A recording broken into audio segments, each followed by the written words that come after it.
हाँ, I am Sanjay Kumar Sinha. मैं आज BCA थर्ड सेमेस्टर के पेपर जो operating system and Linux programming है, मैं उसका सेकंड लेक्चर आज मैं दे रहा हूँ। थर्ड सेमेस्टर के जो स्टूडेंट है इसको ध्यान से समझेंगे, पढ़ेंगे। इसके पहले हमने ऑपरेटिंग सिस्टम के बारे में आपको बताया था, what is an operating system, उस डिफिनीशन, उसका टाइप्स, एडवांटेज। और आज हम लोग उसके आगे जो आपके सिलेबस है कुल्हान यूनिवर्सिटी का, उस सिलेबस अकॉर्डिंग टू सिलेबस उसके हम लोग आगे आज बढ़ रहे हैं। उसमें सबसे पहले आज जो है आपको पढ़ना है, उसमें देखिए लिखा है कंप्यूटर सिस्टम स्ट्रक्चर। तो इस टॉपिक में सबसे पहले हम लोग को पढ़ना है ऑपरेशन। तो कैसे ऑपरेट करेंगे, कैसे हम लोग कंप्यूटर सिस्टम को कैसे ऑपरेट करेंगे। तो देखिए सबसे पहले हमने लिखा है the modern computer system consist of the CPU and a number of device controllers are connected through a common bus. अभी देखिए आज का जो कंप्यूटर सिस्टम हमारा है उसमें CPU होता है, आप सबको पता है। और उसमें कई सारे डिवाइस कंट्रोलर उसमें कनेक्टेड होते हैं। और सारे देखिए उसमें एक बस जो केबल जो होता है अंदर, वो सारे एक कॉमन बस से वो सब कनेक्टेड होते हैं। और वो मेमोरी से जो एक्सेस करते हैं, सारा वहाँ एक्सेस हम लोग कर सकते हैं। अब इसमें देखिए कई सारे हम लोग काम करते हैं, जैसे प्रिंटर हमारा लगा होता है, हार्ड डिस्क लगा होता है, पेन ड्राइव का देखिए USB का आजकल पोर्ट लगा होता है। ठीक है। तो सभी हर एक जितना भी आपका जो डिवाइस टाइप है सबका एक कंट्रोलर होता है। उसमें उसमें क्या होता है कि अलग अलग सबका लोकल बफर जहाँ स्टोर करता है, टेम्पोररी डेटा स्टोरेज जहाँ डेटा स्टोर करता है। CPU क्या करता है, पहले सबसे मेन मेमोरी में भेजता है, फिर उसको सिस्टम बस के थ्रू उसको जहाँ जहाँ डिवाइस कंट्रोलर लगा होता है उसमें सबको भेजता है। और वो कंट्रोल करता है ये जो आपका लोकल बफर जो कर है। डिवाइस कंट्रोलर जो है इन्फॉर्म करता है किसको, CPU को। और वो जब कंप्लीट कर लेता है अपना काम को, वर्क को, तब वो फिर वहाँ पर वो इंटरप्ट कर देता है, रोक देता है। तो ये था आपका। अभी सबसे पहले हमने ऑपरेशन को पढ़ा। अभी देखिए इसके बाद नेक्स्ट टॉपिक है input output structure, IO structure, जो आपके सिलेबस में लिखा हुआ है। तो देखिए इसमें हम लोग को जानना है कि जो स्ट्रक्चर हमारा है, जो कंप्यूटर सिस्टम है, उसमें कैसे इनपुट और आउटपुट का काम वर्क करता है। तो देखिए उसमें हमने लिखा है ईच इनपुट और output device controller has a local buffer and A set of special register. जो भी हमारा इनपुट आउटपुट डिवाइस कंट्रोलर लगा होता है उस सब में एक लोकल बफर मतलब जहाँ स्टोर कर सकता है जो भी हम उसको इंस्ट्रक्शन देते हैं। और सभी का एक स्पेशल रजिस्टर होता है जहाँ सभी को डेटा को एक जगह रजिस्टर करता है वो। और तब वो डिवाइस का जो टाइप होता है उसके हिसाब से सबको सेंड करने का काम करता है। CPU सबसे पहले डिवाइस कंट्रोलर को लोड करता है, जो भी रजिस्टर अपने सबको एक जगह मेंटेन करता है, एक जगह स्टोर करता है। और जहाँ जहाँ उसको इंस्ट्रक्शन होता है उस तरह CPU अपना सबको भेजने का काम करता है। और जैसे ही वो जो डिवाइस ड्राइवर उसका वर्क को फिनिश करता है, वैसे ही वो इंटरप्ट करता है, मतलब काम को, वर्क को रोक देता है। तो इस तरह से इनपुट और आउटपुट का दोनों का वर्क वो काम करता है। जैसे मान लिया हम लोग कोई काम प्रिंट कर रहे हैं, तो जैसे ही हम लोग प्रिंटर को सेंड करेंगे, वो प्रिंटर में जाके एक बफर में जहाँ होगा वहाँ स्टोर कर जाएगा।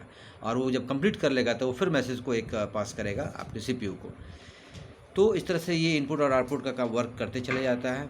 देखिए उसमें दो पॉइंट हमने लिखा है, सिंक्रोनस और ब्लॉकिंग, और नेक्स्ट वन इज सिंक्रोनस और नॉन ब्लॉकिंग। तो देखिए सिंक्रोनस में क्या है कि IO स्टार्ट जैसे ही काम करता है, वो जब कंप्लीट कर लेता है तब वो वेट करता है कि जैसे ही कंप्लीट कर लेगा वो इंटरप्ट कर देता है, और फिर वो इनपुट आउटपुट को फिर वो कंप्लीट करने का मैसेज दे देता है। सेकंड जो है आफ्टर IO स्टार्ट, जैसे ही इनपुट आउटपुट का काम वर्क करता है, वो बिना वेट किए हुए वो कंप्लीट करके वो शो करता है कि अब आगे और कोई काम हम CPU से वर्क को ले सकते हैं। तो इस तरह से ये दोनों प्रोसेस को करते हुए इनपुट और आउटपुट ऑपरेशन जो स्ट्रक्चर है उस तरह से ये बना होता है, ताकि ये कंट्रोल करता है ऑपरेटिंग सिस्टम। तो ये एक पार्ट है उसका, जो कंप्यूटर सिस्टम स्ट्रक्चर का एक पार्ट कहलाता है। नेक्स्ट देखिए हम लोग एक टॉपिक है आपका उसी में स्टोरेज स्ट्रक्चर। ये सारे जो है कंप्यूटर सिस्टम स्ट्रक्चर का पार्ट है। अब इसमें देखिए कि स्टोरेज स्ट्रक्चर आ गया। इसमें क्या है कि मेन मेमोरी जो होता है हमारा is the only large storage media that the CPU can access directly. Clear है। CPU में सबसे मेन जो लार्ज स्टोरेज मीडिया क्या होता है, मेन मेमोरी, जहाँ इंस्ट्रक्शन साइकिल के थ्रू वो सारा डेटा को स्टोर करता है।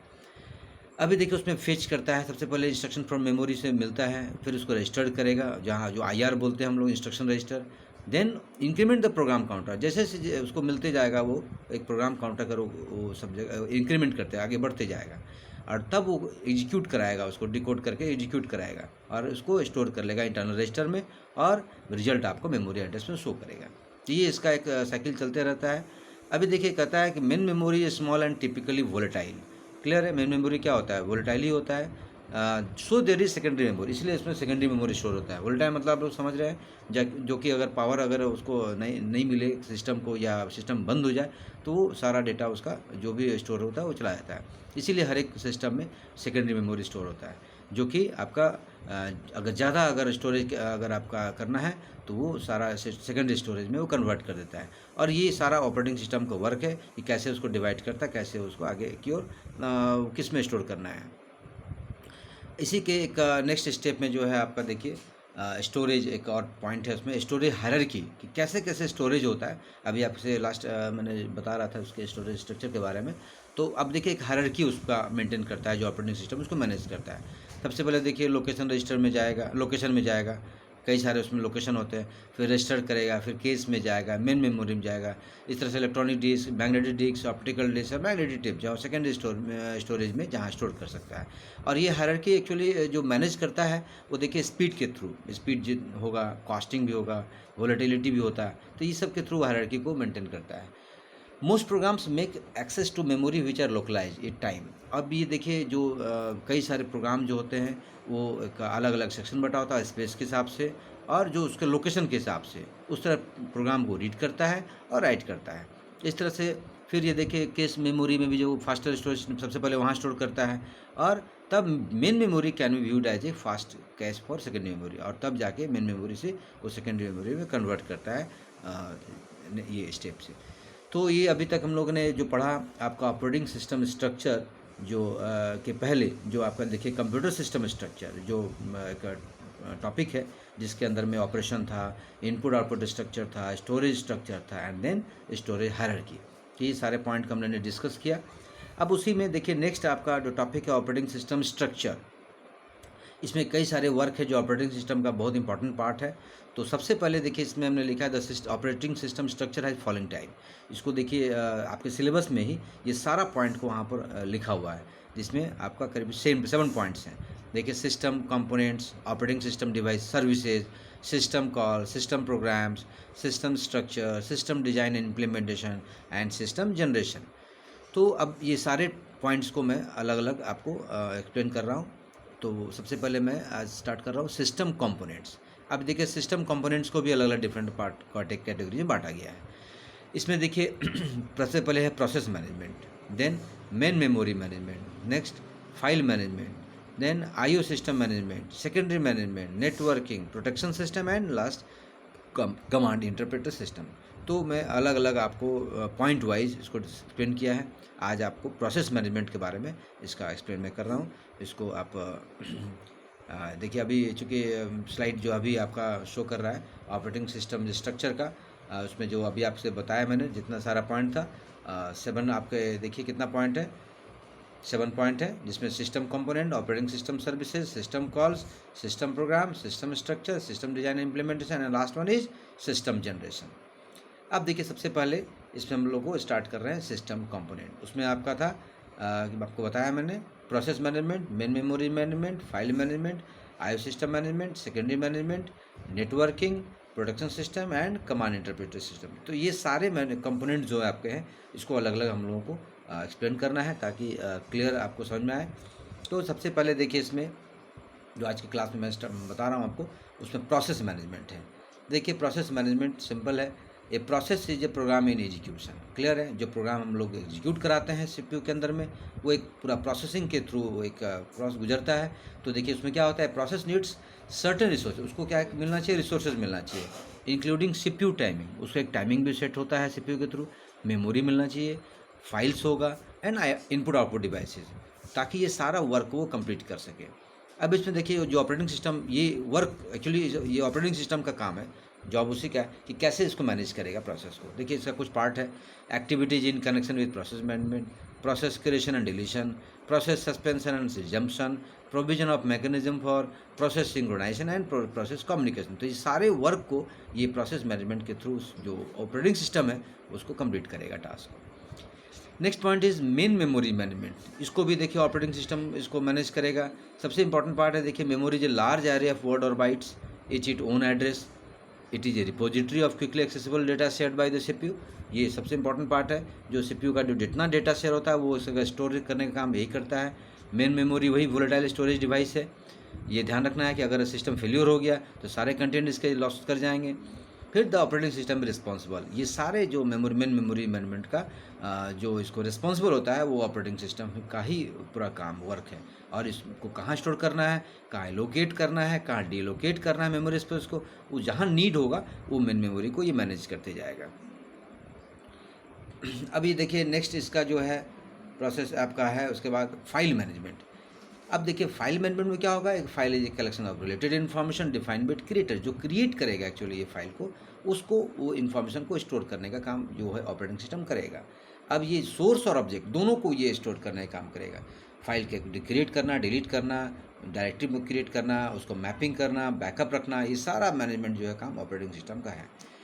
Then input output system management, इसमें आपको वो क्या करेगा, बफरिंग का क्रिएट करेगा, बफर जो है स्टोर करने का काम जनरल डिवाइस ड्राइवर इंटरफेस करेगा। और ड्राइवर जो हार्डवेयर डिवाइसेस लगा हुआ है उसको पूरे उसका जो ड्राइवर है उसको मैनेज करने का काम करेगा ये सिस्टम मैनेजमेंट। देन है आपका सेकेंडरी मैनेजमेंट। अब ये जैसे आपको बताया हमने कि प्राइमरी में जो स्टोरेज होता है वो वोलेटाइल होता है, तो मेन चूँकि वो उसको अगर सारा चीज़ एकोमोडेट नहीं कर सकता है डेटा फाइनली परमानेंटली, तो सेकेंडरी मैनेजमेंट में ये सेकेंडरी मेमोरी में ये सारा उसको स्टोर करना पड़ता है। तो ये ऑपरेटिंग सिस्टम डिसाइड करता है कि अब जो डेटा को फाइनली इसको स्टोर करना परमानेंटली, तो उसको वो मेमोरी जो से ले जाकर सेकेंडरी मेमोरी में उसको स्टोर करता है। तो इस तरह से देखिए, अब इसमें हमने लिखा है कि मोस्ट मॉडर्न कंप्यूटर ये स्टोरेज मीडियम दोनों प्रोग्राम एंड डाटा को स्टोर करता है। ऑपरेटिंग सिस्टम जो होता है रिस्पॉन्सिबल होता है इसको, जो वही चेक करता है कि फ्री स्पेस है या नहीं, स्टोरेज एलोकेट करने का जगह है कि नहीं, डिस्क शेड्यूलिंग उसका शेड्यूल क्रिएट करता है। तो ये सारा काम उसमें करता है, जो अभी आपको होता है सेकेंडरी मैनेजमेंट में। अब देखिए इसका नेक्स्ट पॉइंट है नेटवर्किंग। अभी देखिए जो डिस्ट्रीब्यूटेड सिस्टम हमारा है, जो पूरा प्रोसेसर का वो नेटवर्क से शेयरिंग होता है। मेमोरी कई सारे इस मेमोरी का आपका नेट शेयरिंग होता है, क्लॉक शेयरिंग होता है, उसका एक प्रोटोकॉल होता है नेटवर्क के थ्रू। और आपका देखिए उस डिस्ट्रीब्यूटेड सिस्टम को उसको मैनेज करना होता है नेटवर्किंग के थ्रू। और वो स्पीड उस हिसाब से क्या होता है कि हमारा स्पीड कंट्रोल भी होता है, डेटा एबिलिटी हमारा इंक्रीज भी होता है और रिलेबल भी होता है। तो ये सारा नेटवर्किंग के थ्रू हम करते हैं, और ये सब ऑपरेटिंग सिस्टम का ड्यूटी है, वो इसको मैनेज करता है। Next one is protection system. ये ओएस का ये भी एक पार्ट है जो प्रोटेक्ट करता है आपके जो भी हमारा प्रोग्राम होगा, जो सिस्टम दोनों जो को करेगा, और ये डिफ्रेंशिएट करेगा ऑथराइज्ड और अनऑथराइज्ड यूजर से कि कौन इसको यूज करे या कौन ना करे। तो इस तरह से देखिए इसको मीन्स इन्फॉर्मेशन क्या क्या उसको करना है, तो ये सारा उसको करना था जो आपको ऑपरेटिंग सिस्टम के थ्रू था। अभी इसका लास्ट पॉइंट है जो इसमें कमांड इंटरप्रेटर सिस्टम। अब देखिए इसमें चूँकि थ्रू ओएस कई सारे कमांड हम लोग को देते हैं, जो कंट्रोल करता है सारे मैनेजमेंट को। तो प्रोसेस को मैनेज करता है, इनपुट आउटपुट मैनेज करता है, मेन मेमोरी मैनेज करता है, सेकेंडरी मेमोरी स्टोरेज करता है, फाइल सिस्टम करता है, प्रोडक्शन नेटवर्क, इतना सारा को कमांड करने का जो इंटरप्रेटर सिस्टम है वो ऑपरेटिंग सिस्टम का वर्क है। तो ये जितना पॉइंट हम लोगों ने अभी पढ़ा, ये सारे पॉइंट किसके थे, सिस्टम कंपोनेंट्स के। तो आज हमने सिस्टम कंपोनेंट को पूरा एक्सप्लेन किया। और नेक्स्ट जो लेक्चर होगा, फिर नेक्स्ट जो पॉइंट है ऑपरेटिंग सिस्टम स्ट्रक्चर का, जो ऑपरेटिंग सिस्टम सर्विसेज, फिर उसका हम आपको एक्सप्लेन करके बताएंगे। अब आप इसको आज इसको पढ़िए, जो डाउट होगा फिर इसको आप व्हाट्सएप ग्रुप के थ्रू पूछ सकते हैं। Thank you.